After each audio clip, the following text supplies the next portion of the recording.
Welcome all to the third seminar of the ECPS Youth Seminar Series. Today we are joined by Dr. Koen Slootmaeckers, who will be talking about the others of Europe, migrants, refugees, minorities, and LGBTQ+ in the eyes of right-wing populists.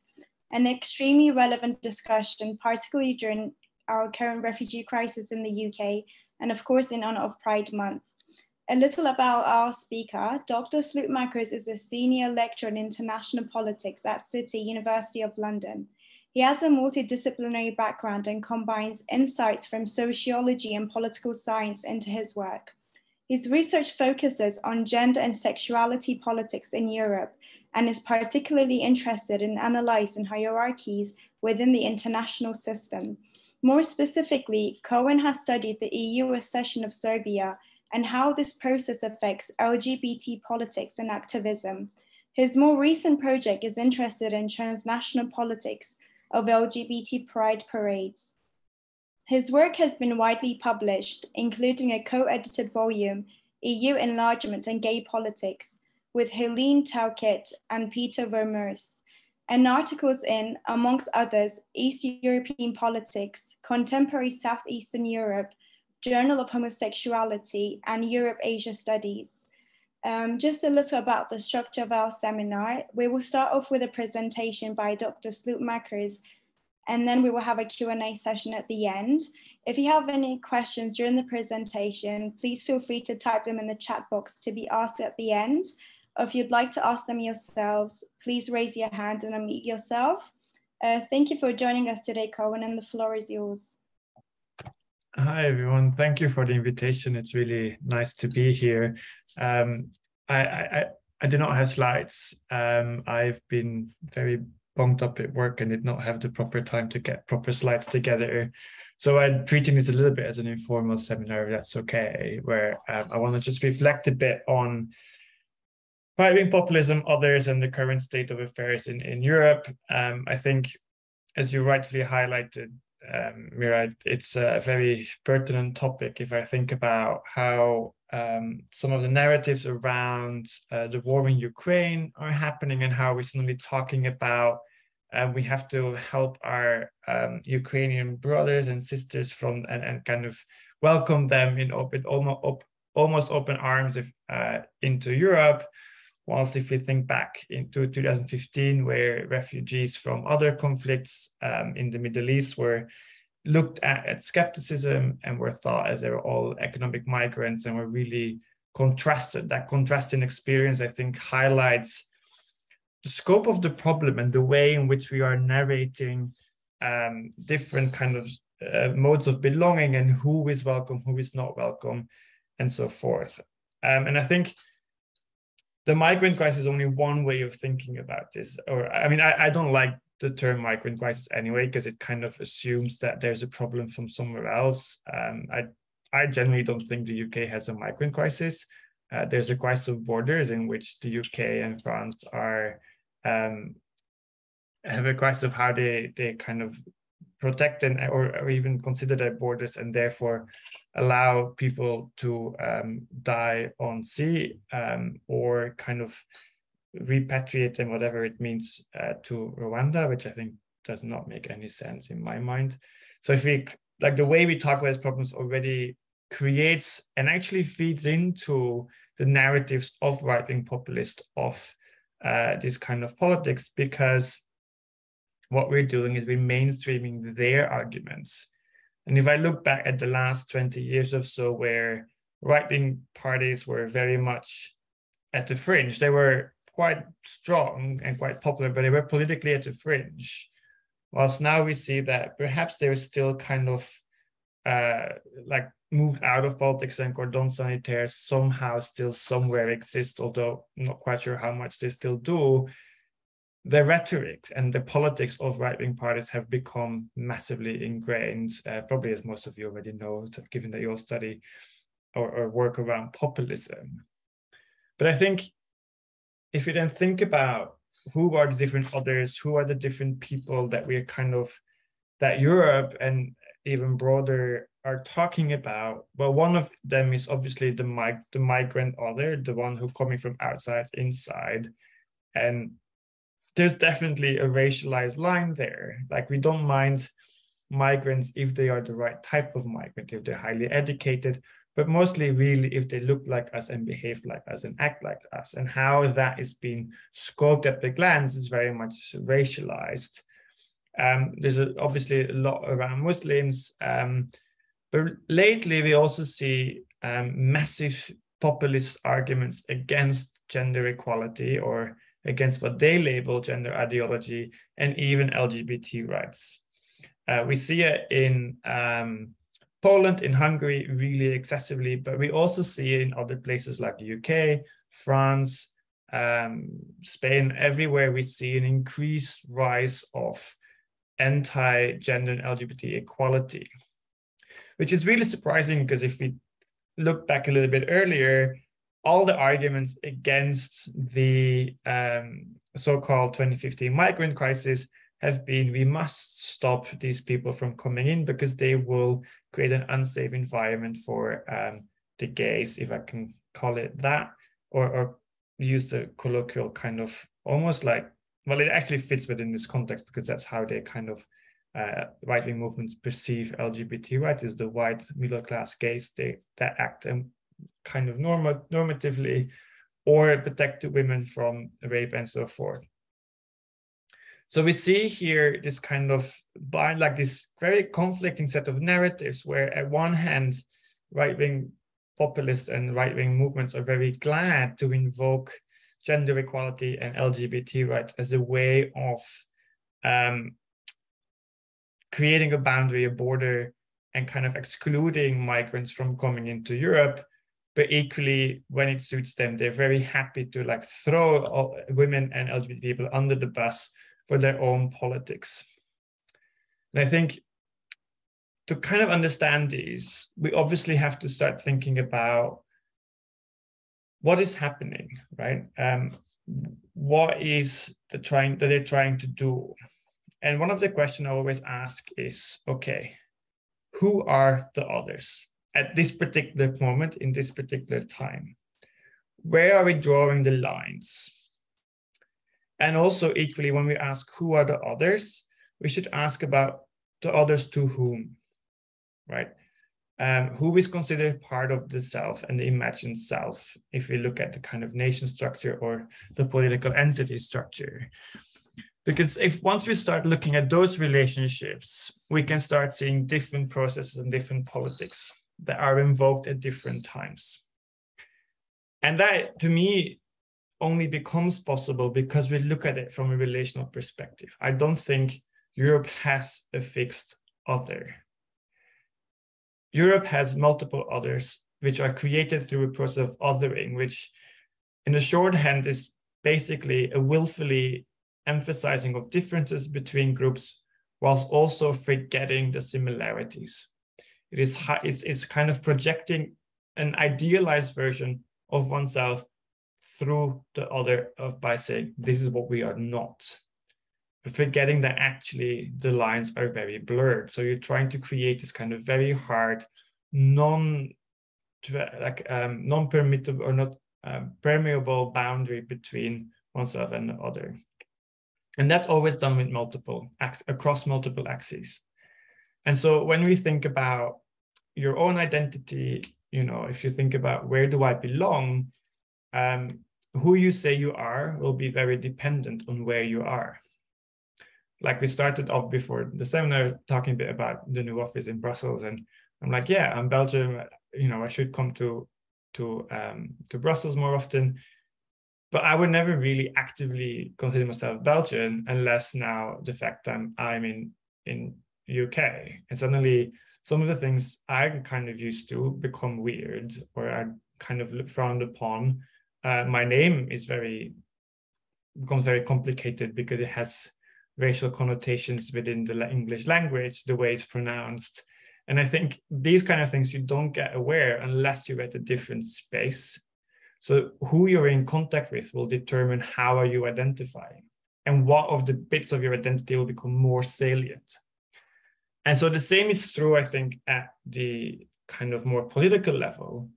who we are identifying as our other or a significant other, not in the way we talk about relationships, but the one that is significant in that time to create a sense of common belonging, will always vary and will always be invoked to a different audience. And I think that's already one way in which we can kind of explain how it's possible that whereas the right-wing movements were only a couple of years ago protecting gender equality and LGBT rights, are now actually saying exactly the opposite. Yet it doesn't seem to be conflicting. And actually, it doesn't just happen years apart. It happens at the same time, right? If we, for example, looking at Trump, who was very, very, well, obviously very anti-migrant and was invoking gay rights all the time and women's rights all the time to argue why we should not have, or the US should not have more Mexicans or any other kind of migrant group, or Muslims for that matter, coming into the country. He was also equally very happy to remove LGBT protection at the federal level, to stop embassies to flying the rainbow flag, to stop all of that. And yet it somehow did not really stop his rise or his populist, like it is his kind of popular credential, right? Because somehow people seem to buy into one thing, but don't always seem to see when other actions that they don't actively think about are threatening their own existence. And I think, I mean, that's kind of the kind of bigger kind of idea that I think I always take when I talk about others and how I see it, to kind of give a bit of a narrative of where I come from. But before I kind of continue as focusing particularly on gender ideology and the politics around gender, which I know best, I'm not that familiar with the other ones per se, but I'm happy to talk about it. I want to say is all of what I'm currently saying is often, and even the way we talk about it is like, oh, the extreme right. We are talking about its only presence within the extreme right. Yet I think we must acknowledge that it's no longer, as I said before, that we've made this kind of mainstream move to the right, and politics of extreme right parties have become so central, is that we see it all the time, everywhere.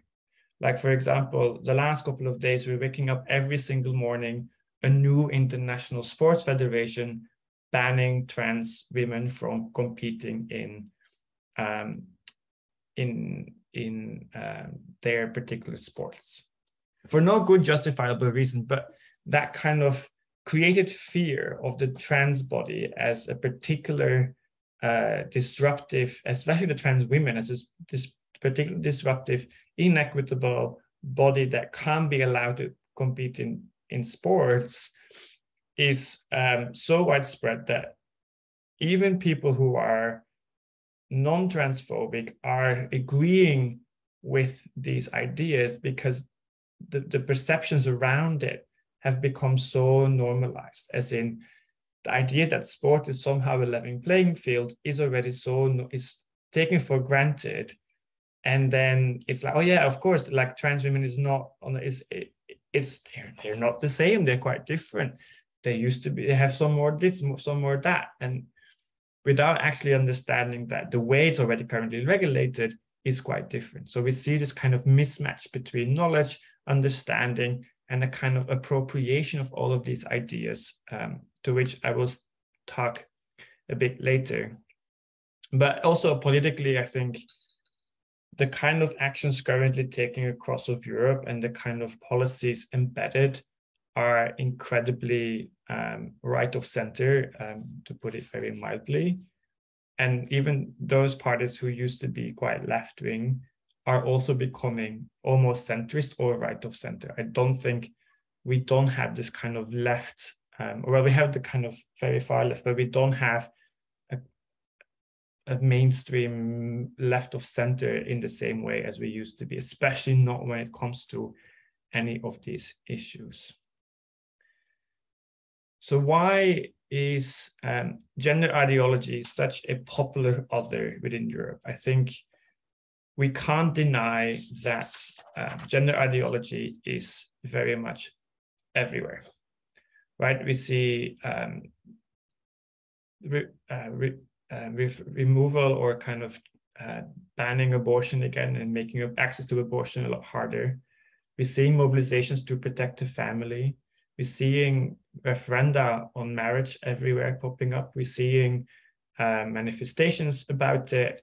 We're seeing political homophobia very actively, for example, in Poland and Hungary. We see political transphobia in the UK.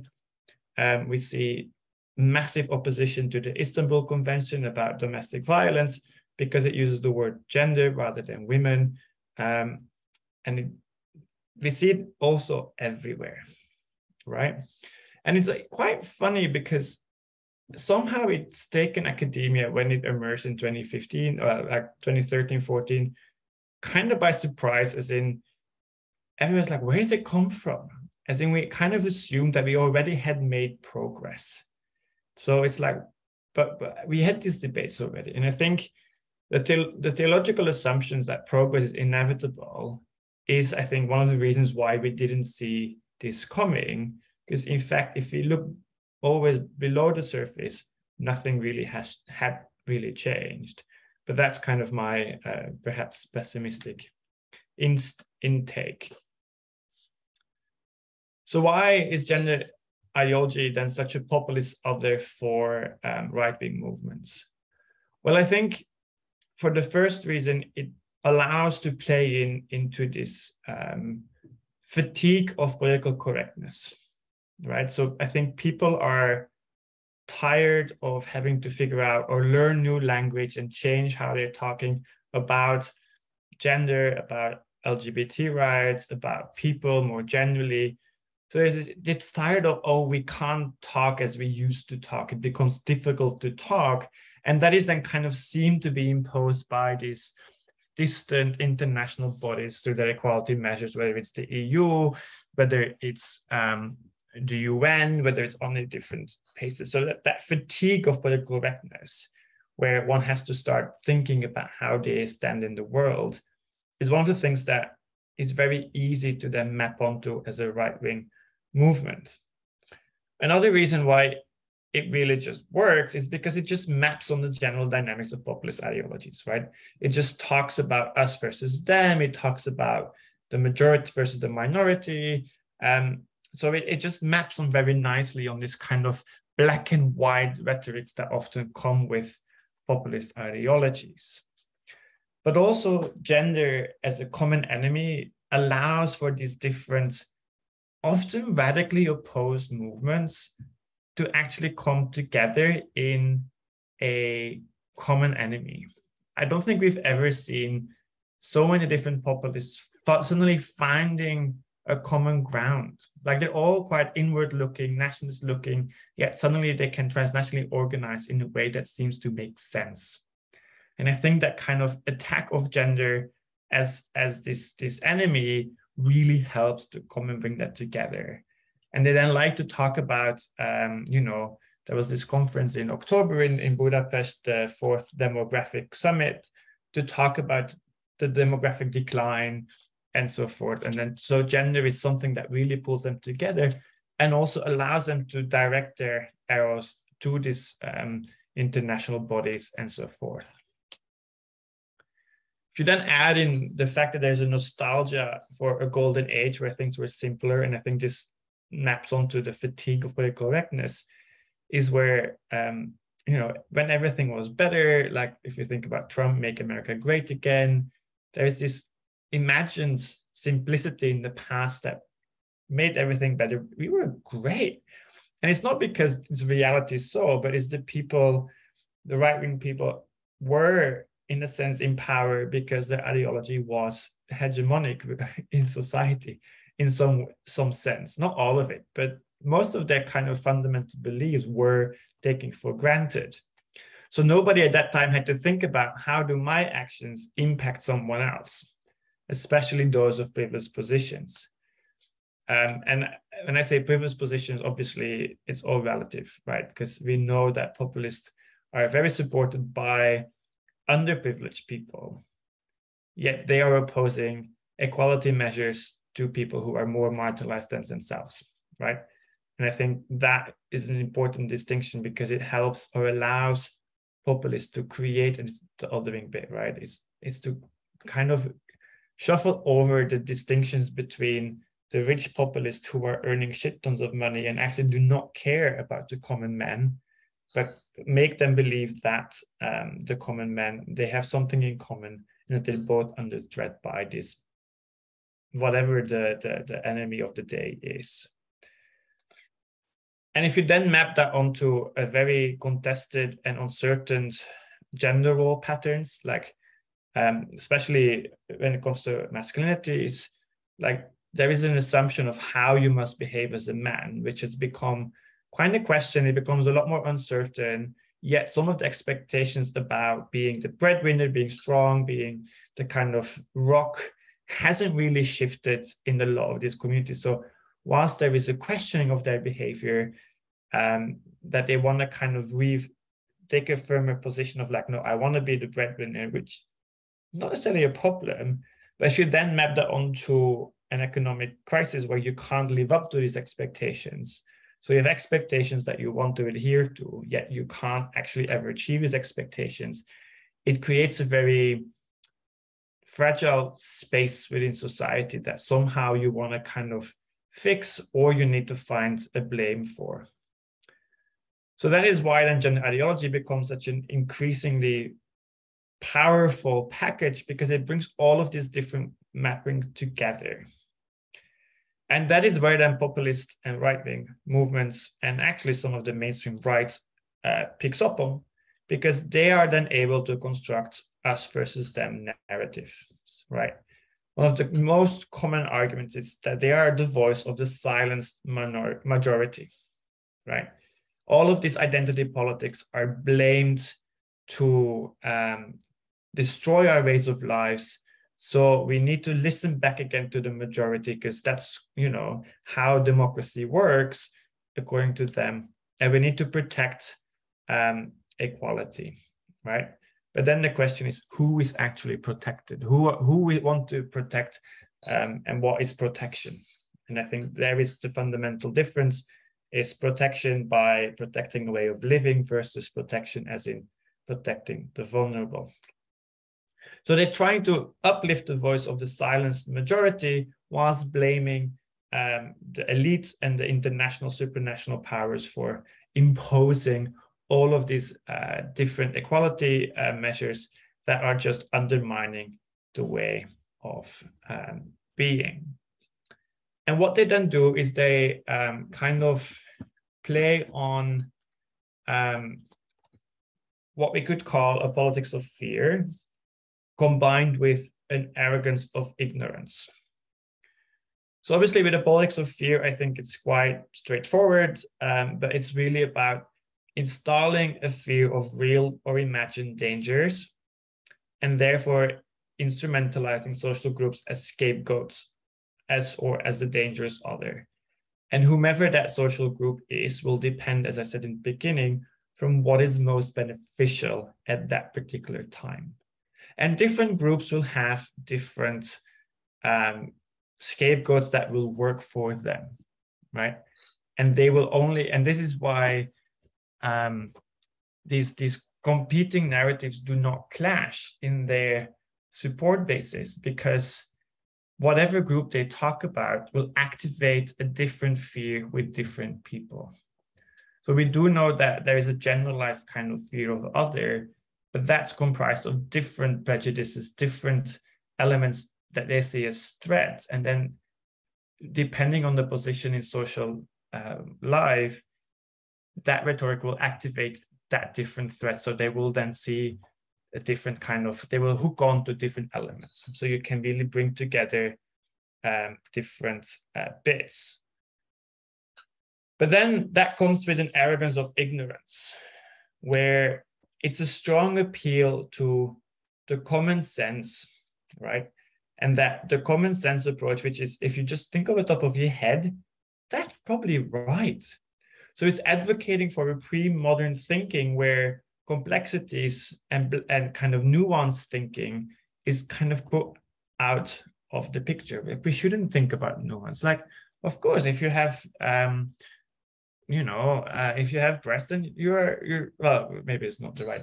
If you're born with a penis, then you're a man. If you're born with a vagina, then you're a woman. Like, it's common sense. Like, I mean, of course women like to cook. That's common sense, right? Because then you look after the children. So why are we complicating that? Why are we making life different, right? But what that really does is it creates a political environment where we can move those marginalized groups from a victim status to a perpetrator status. It's the perfect gaslighting tactic. And we see it all the time, right? Where once we want, if you think about the whole kind of blow up around J.K. Rowling, right? And the way people step in to defend her and saying like, oh my God, like she's being attacked. And okay, some of what has been said about her is really not acceptable, but a lot of it is actually calling for accountability and saying like, look, you said that, that's the consequence, own it. And that question of accountability and actually saying like, hold up, you did something wrong, deal with the consequences, becomes as in a witch hunt. We are now people who think differently, people who think the common sense are being haunted and ignored and kind of pushed to, well, yeah, victimhood. Like they are now suddenly the victims of the system that can't get their own way, and they're silenced in that process. And we see that politically, for example, where we see in France, in the UK, moves into academia and how universities operate under the auspice of freedom of expression. Because there's wide belief that universities are bastions of left-wing thinking, which I think most people in academic environment know it's not the case. But there is this widespread belief that students aren't able to express their views because they're afraid that they will be ostracized, that they will be ridiculed or whatever. Because what we really don't want is to question the status quo, right? So we see this kind of using this gaslighting and flipping this narrative to actually reinforce state power, to reinforce the narrative. Because once you've been flipped into being, even if you talk about the Johnny Depp trial, what this trial really managed to do is making Amber Heard to become a perpetrator. She spoke out about abuse, which has been proven in court to have happened. And yet she is now made to be a perpetrator because she has been found guilty of defamation, which doesn't make any sense if you really think about it.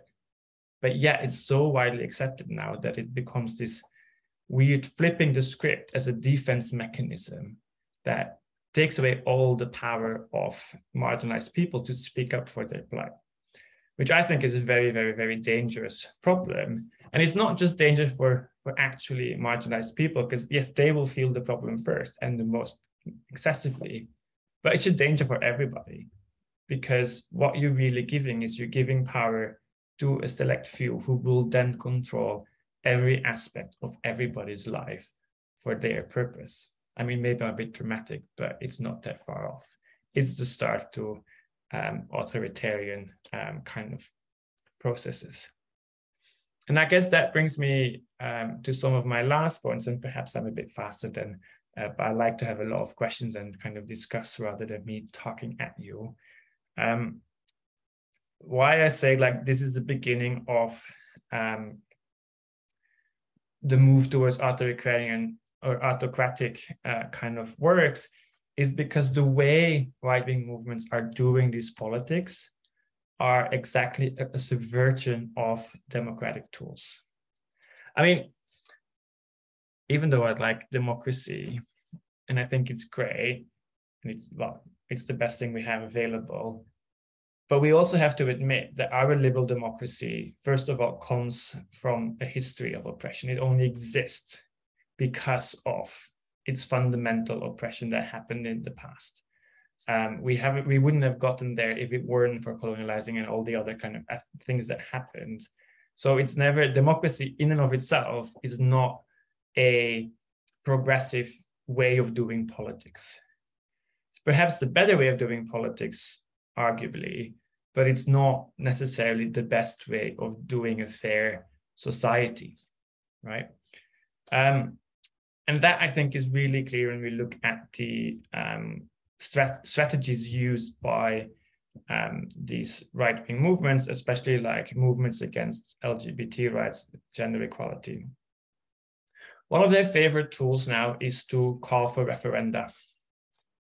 If they are asked to do something that they don't like, or that they want to make sure that, for example, nobody can force them to have same-sex marriage, they will call a referenda on the topic, because then they can invoke the people have spoken, therefore you can't tell us what we need to do.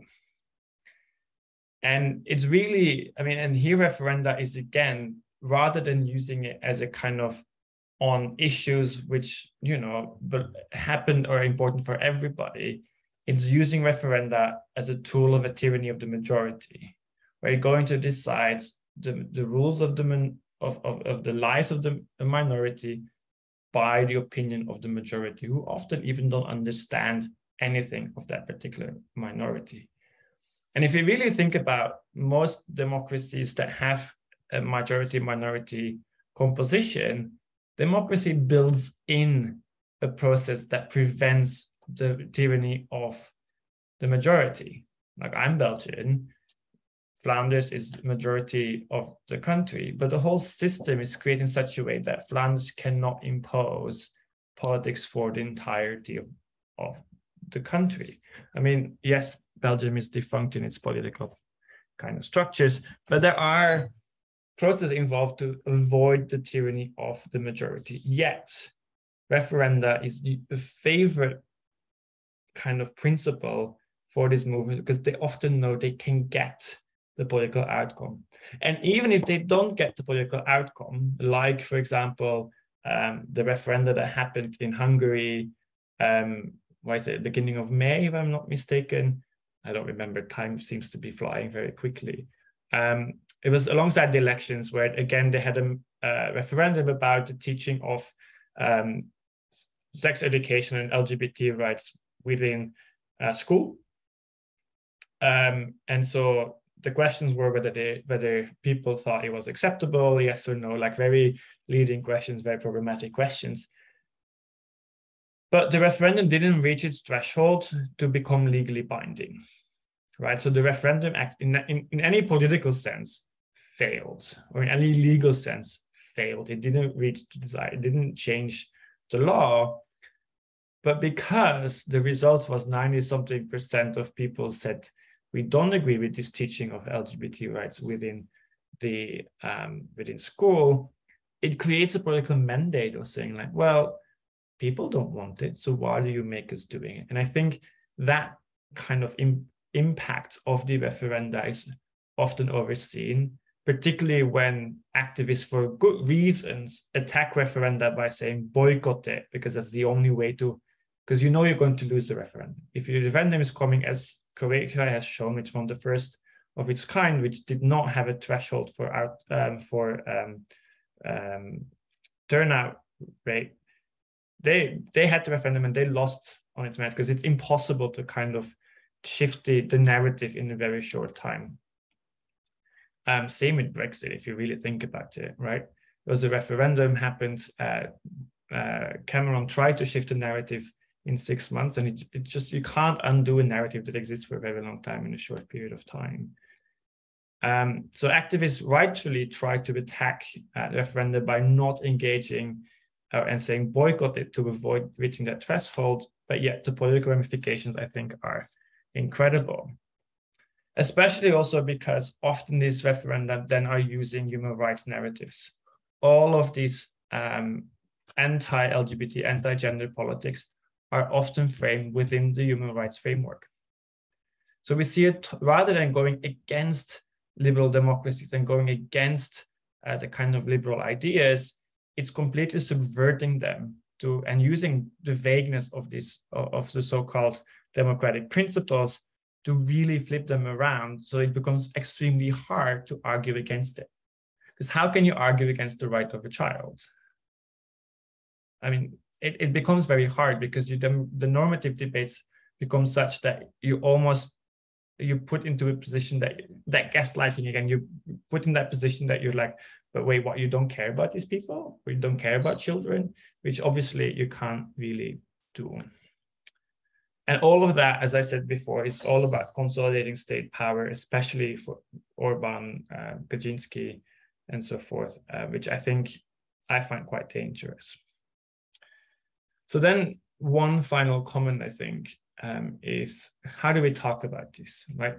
Because often, as I said, academia has been surprised in some way.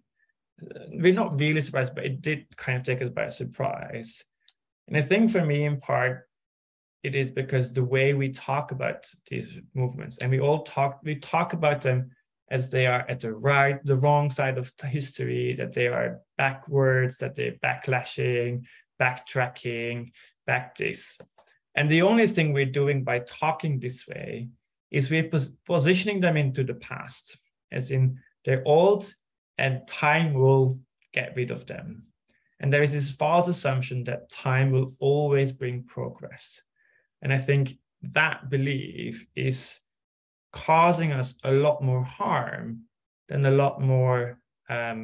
than anything else, because it has left us to become less vigilant in protecting what we have up until it's too late. And now we are in a state where a lot of what we thought was won is back on the battleground. Not because people are going back to old ideas, is because the gains we have made were only very superficial.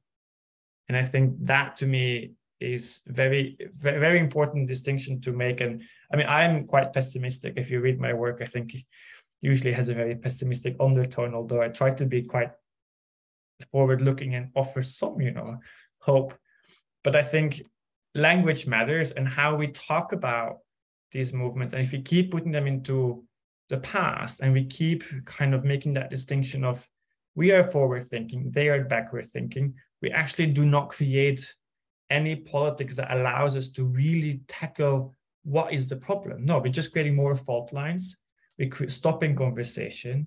And if anything, if we want to really create change, we have to have a conversation where, not with the elites who are doing all of this shit. With them, I don't want to have a conversation, but with the people who are being brought into this politics, because those actually often are good-willing. They're not. I don't think people are inherently bad, but there's a misunderstanding.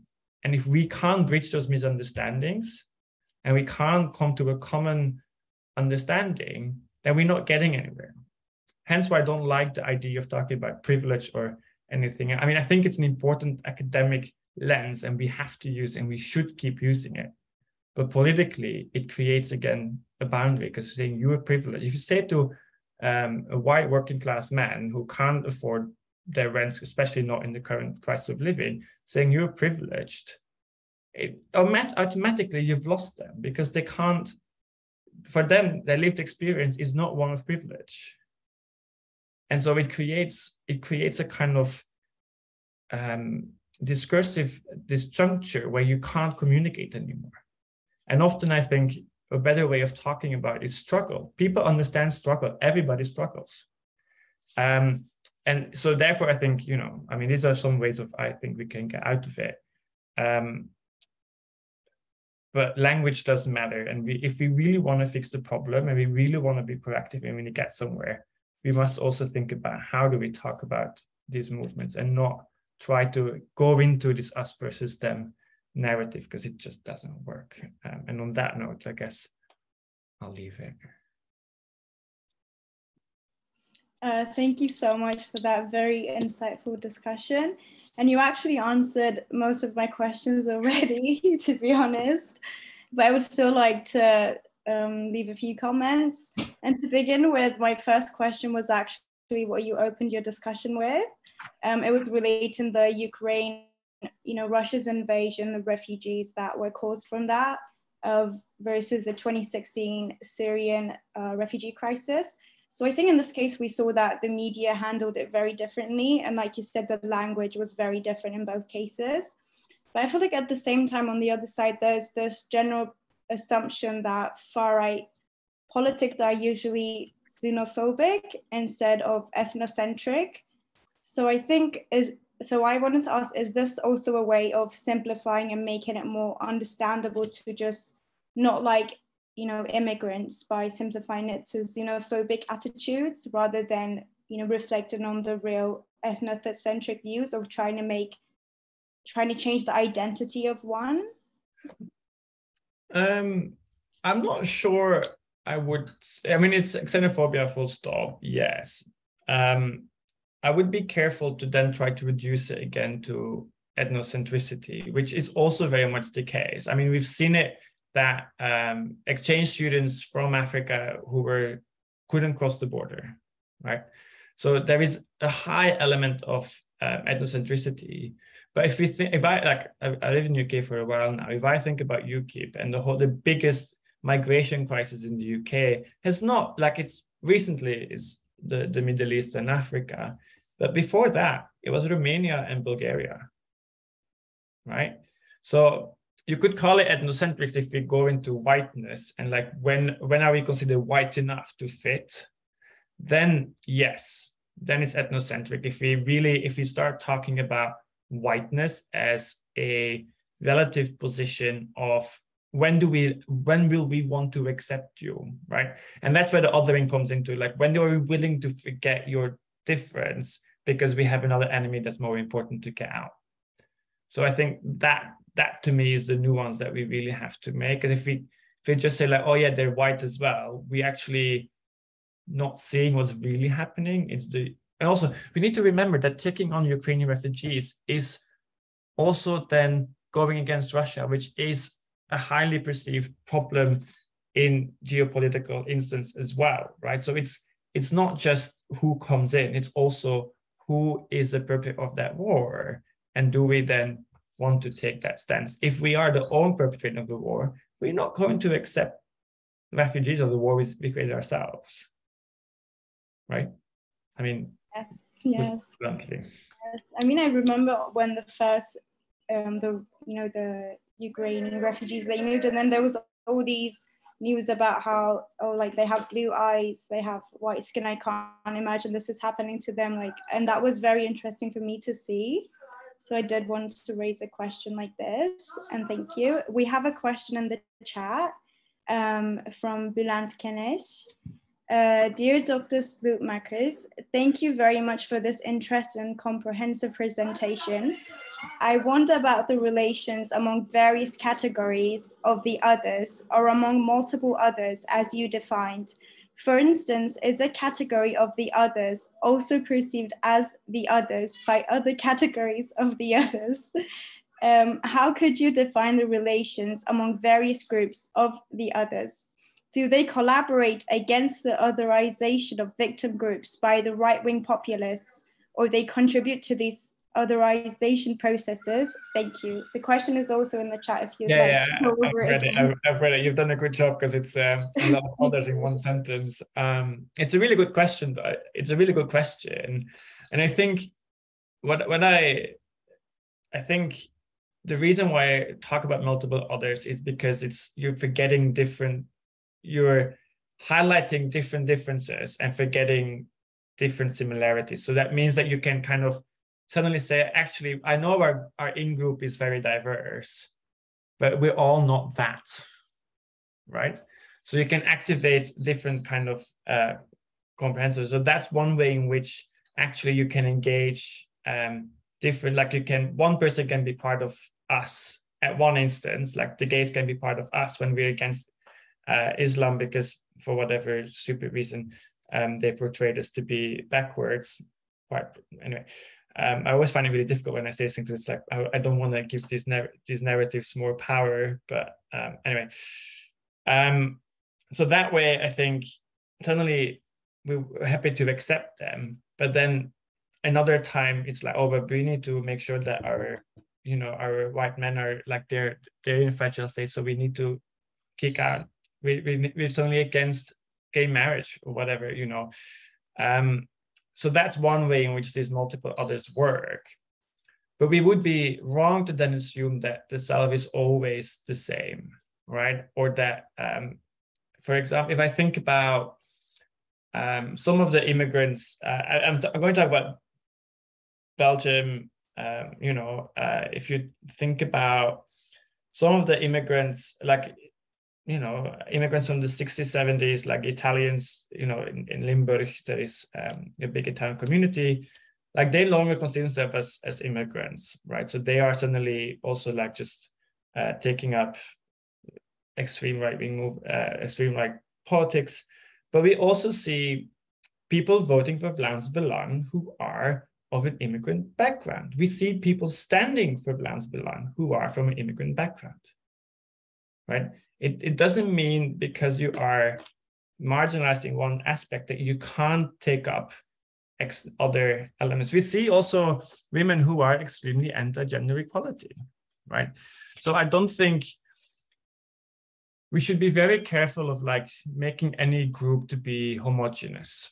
Any group exists about a variety of different opinions and different politics, and some of them are extremely, like they will work for their own benefit on the back of other groups. And some of them will seek solidarity. And I think the most powerful thing we can do is try to create solidarity amongst all of these groups. Because the one thing that really is being done to us as marginalized people, and I call myself definitely in that group, is a divide and conquer strategy. That's really what's happening underneath all of this divide and conquer. So if we manage to, as marginalized others, come together to really show solidarity and not go in fight, we probably become a lot stronger than we currently are. So I'm not sure whether that really answered the questions, but I think I did, but I'm not 100% sure. But those are anyway some of my thoughts about that really good question. Thank you very much, Koen. When we talk about solidarity, what do you think about Generation Z?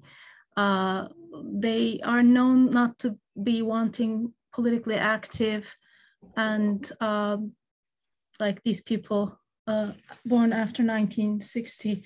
So how do you think their place within these discussions? Or the younger generations, did you look at them in your research?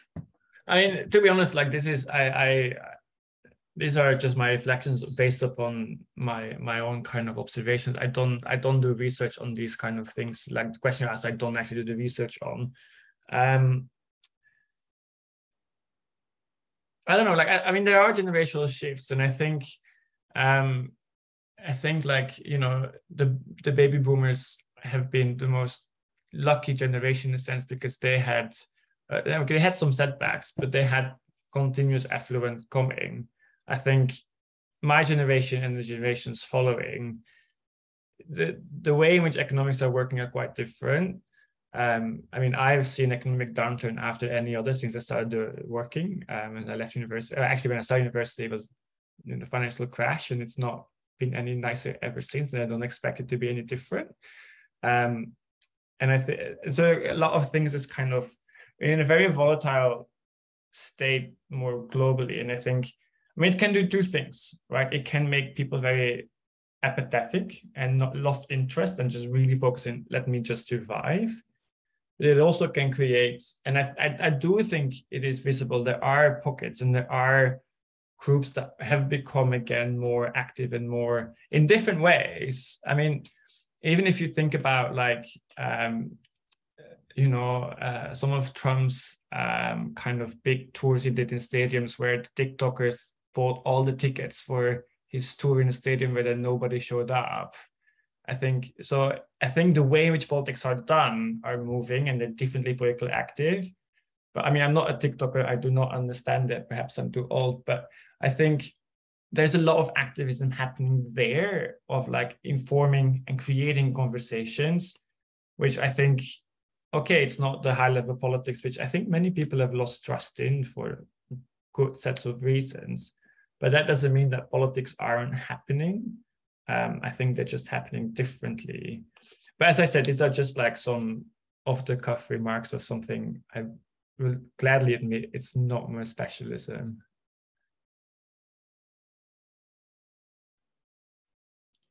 Thank you. I think I want to raise a question.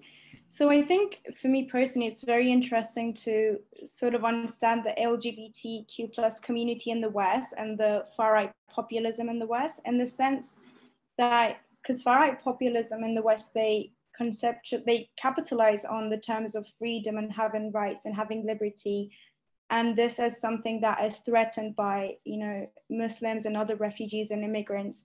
So how does this position the LGBTQ plus community in the face of these refugees? And is there a possible turn in the future for sort of young LGBTQ communities to actually turn their face to far-right parties because of the threat on their freedom and on their rights to be who they want to be? I think some of them already been doing it forever. Like if you really think about the radical politics underneath, the radical politics underpin some of LGBT movements. Like if you think the radical politics that came from Stonewall, the Gay Liberation Front, that was very much about let's abolish the system and start like put something new. And that, although the politics has shifted into this identity politics of like I am who I am and I'm born this way and therefore I deserve things, moving away from a systemic critique, it still exists. And if we talk about the right wing is capitalizing on equality only for a certain small subset of people. When we talk about equality, we almost always must talk about equality for whom, at the back of whom, right? We always, because the current model of equality is one of inclusion. We're including people. We will open up our protective bubble for a couple more people, but we can only do that by excluding others. And so what we see here is the white gay middle-class man who does not challenge gender norms is now seemingly accepted if they don't, be too explicit about their sexuality, if they live a normal life and don't really show their sexuality, they're gladly accepted. And we will protect their freedoms because they have, they have rights. But anybody who is then transgressing these norms and these binaries is seen as a problem. Genderqueer people are seen as a problem. Femme gays seen as a problem. Butch lesbians seen as a problem. Trans people seen as a problem. And then let's not even think about, people of color, LGBT or LGBT people of color. Let's not even think of those, right? So I think that we need that's where, and it would be wrong to say that all LGBT people are bought into this narrative. Actually, a lot of people aren't, because they feel constantly they have to either fit in this very neat category, and they part of, especially that queer people don't want to fit a category, so they are already fighting back. But I think it also comes to the question in the chat from Mia about how is nationalism and homophobia related. And I mean, this is something I have written about, and I'm trying to summarize my article in a couple of points, which I don't think is that easy, it's quite complex. But I think we like to take a black and white view on nationalism and homophobia, like either, like old school nationalism is homophobic, new nationalism is gay friendly. But actually, really what I think is homophobia isn't an inherent quality of any nationalism. It's a tool within nationalism to create that other perspective. So when you want to emphasize the straightness and the heteronormative points of view, what you're going to do is you're going to use homophobia to expel gays out of your imagined self. But then, for example, the right wing in the Netherlands, they were using homophobia to demark the other as they are homophobic. So there, for me, I see homophobia as a political tool within narratives to create boundaries. And it's not inherent within nationals being either one of or, because, if it becomes beneficial to them, they will turn their back on the gays. So it's a very instrumental point. That's how I would, this is, if you want to read it, it's Nationals Competing Masculinities, go and read it. No, I actually did. I did read it. It was very interesting. So we have another question for you in the chat. I'll just read it out.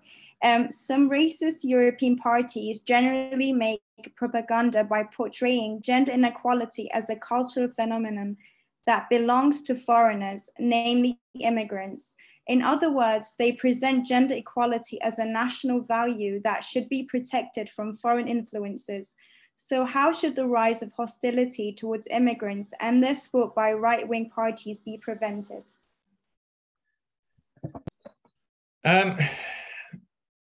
Good point. And I think it's definitely true what you're observing. Whether that's the reason why they're hostile for immigrants, I'm not quite sure. It's just something they know will get attention, and it's a political tool.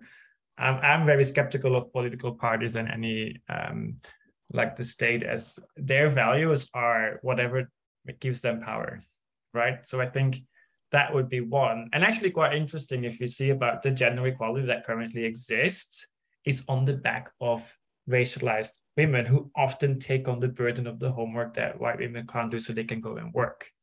So the gender equality as currently conceived is on the back of racialized women to which we are outsourcing cheap labor and actually creating again this kind of subordinated relationships of power and equality, economic dependency, which we could wonder to what extent is our equality ever been progressive and inclusive, because it's not. It's on the, and that's what I meant earlier, like our democracy and how our rules exist on the back of other people who we are taking in to do the dirty work that we do not want to do, quite literally in this case.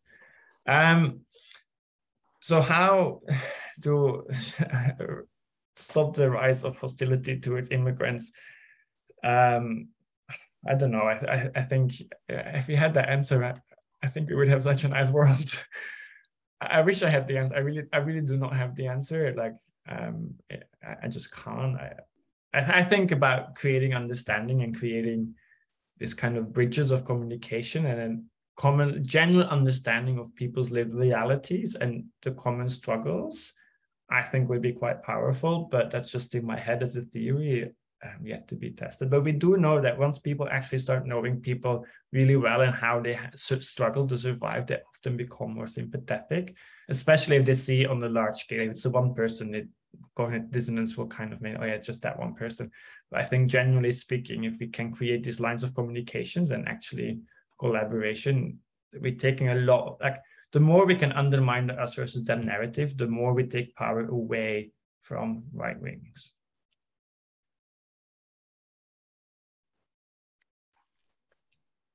Thank you. Aziza, did you have a question? Yeah, I have a question. Koen, thank you very much for this very thought-provoking speech. Just, I'd like to hear your views on the place of church in the discussion of LGBT rights.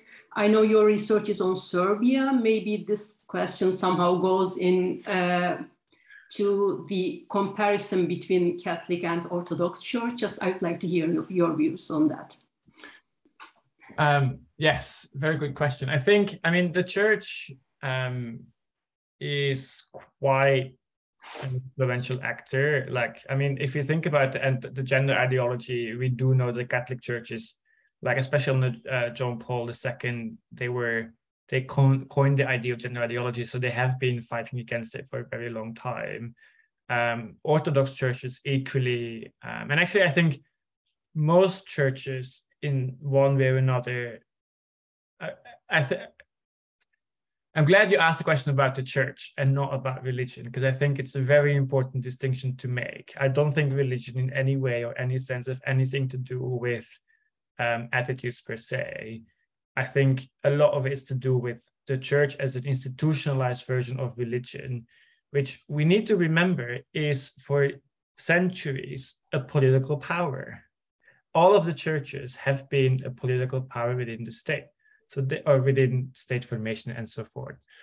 So their interest as an institution lies within maintaining power and maintaining control and subverting people to make sure they survive an institution, right? And that way you want that if the more you allow people to question the status quo and question power dynamics and question kind of doctrine, the more your own power becomes undermined. So I think that to me is a fundamental kind of position. And if you think about any of the countries where the church has a lot of influence, it has been about the political position of the church within that country. So in Poland, the church is really powerful because the church was also very against Soviet. So they were a political ally of in the post-Soviet state. Whilst in Slovenia, the church wasn't very important in the independence struggle, actually was more aligned with other political forces. So it has no political kind of, it didn't map on this kind of other political forces, and therefore has lost lots of its power. Serbia, again, like it's very powerful because it helped to, against Yugoslavia, but also it was an ally of Milosevic, but not really, because Milosevic wasn't really a fan of the church. So they were like this really weird kind of collaborators where they were both fans of nationalism, but not the way it was done. And so post Milosevic, the church has been a very important vehicle of creating national identity. So therefore they have a lot of way within society to weigh and think and to build that. And that's then how they perpetuate homophobia, at least in a political point of view, right? Because we also know that, for example, there are so many churches locally who would do like priests who are willing to perform ceremonies for same sex, even though they're not allowed by the Catholic Church, they would still do it because they care about their constituents. So there's this kind of discrepancy between the central hierarchy of power and then the vernacular influence of that. Yeah, it's a lot to be said about it. Thank you. Thank you. We have another question in the chat from Sumaya. You theorized the formation of the other in a paper and said nationalism relies on masculine technologies of othering. How do you think this applies to the era of powerful populist leaders that we have today across the globe? I mean, I think they all do it in different ways. I mean, Putin is a very obvious example. He thrives on presenting himself as a super strong.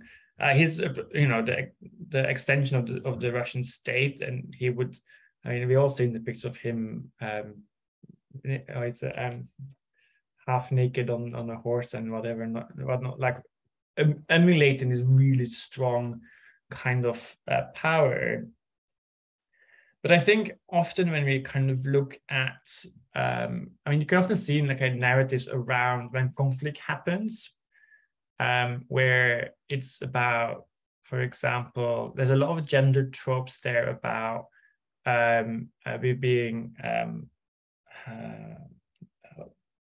like, for example, with the Iraq War and these wars, like the US was depicted as very strong kind of a man who would go and save, or kind of, I don't have the examples in my head, but it's that kind of depiction. And I think the point I really tried to make is it's creating about who is the better man.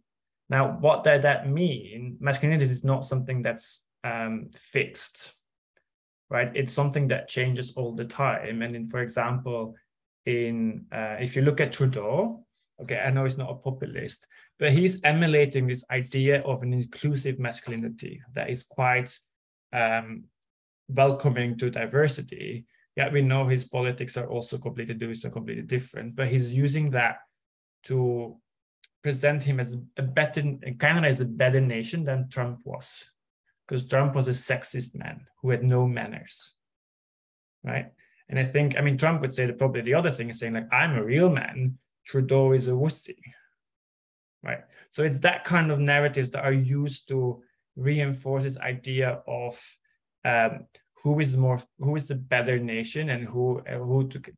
That's where it kind of relies on. I'm not doing my argument justice, but I hope it kind of gives you a sense of what I was trying to say, hopefully. It is a very, very important paper. Maybe I should have asked you to elaborate on it so that we know the theory better.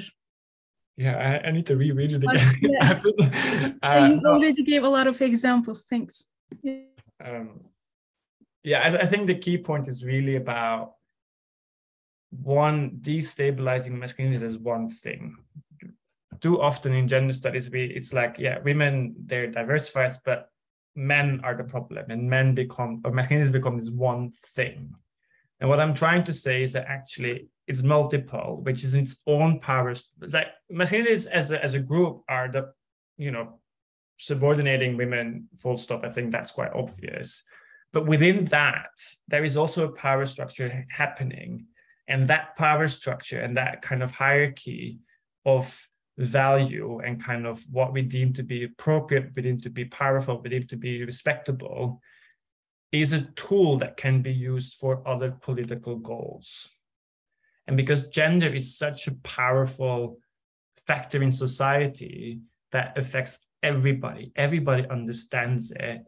Because once if you misgender someone, they will know. They will feel it. Also, if you walk across the street, and you see someone who doesn't really fit either or category, how often do you catch yourself wondering, wait, is that a man or is that a woman? It's so powerful in how do we perceive the world that we must be able to categorize it. And even for myself, who is very adamant, LGBTQ kind of equal, I catch myself thinking all the time and try to then remind myself, like, why do I care, right? And that's to me, I think that's where I try to bring in the power of masculinity as a relational concept, as a power structure, to then see how it's instrumentalized within other power structures, rather than saying nationalism and masculinity work well nicely together because both of them like strongness and patriotism and God knows what else, because that only works in certain contexts. Whilst I'm trying to create a theory that can be applicable more broadly. I think that was what I tried to do. Thank you. We have one question in the chat. I think this is the last question I will take. And I'll read it out for you. Is this to do with being an alpha male as an excuse for being a populist? Well, I'm not quite sure whether being alpha male is an excuse of being a populist. You are a populist and will use alpha male as something that will benefit you. Like nobody's going to say they're alpha male if it didn't benefit their populist goals. Also, like remember that not all populists are men. I mean, Marine Le Pen, she's not an alpha male. I mean, she's definitely she's a particular type of femininity. And we could question about, where she stands on all of these things. Also, I have like a webpage open that has the Marine Le Pen on it for some weird reason. But I think I'm not quite sure whether it is an excuse, but in certain spaces, it provides a hook. Like the way Trump defended himself from the claims about sexual harassment and the things he has said, like, oh, but just locker room talk.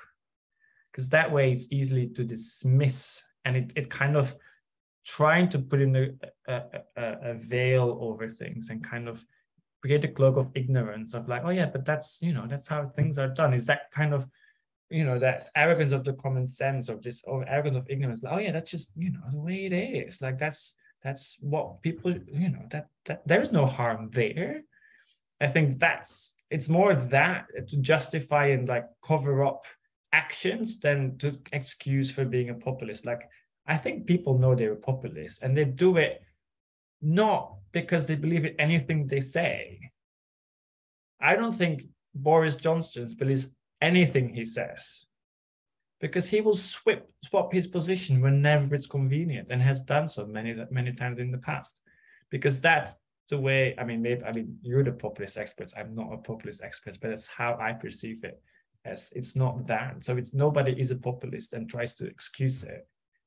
Rather, they see a way of gaining power and will use whatever in their means to get there, and will misguide and mislead the people to take whatever they need from them.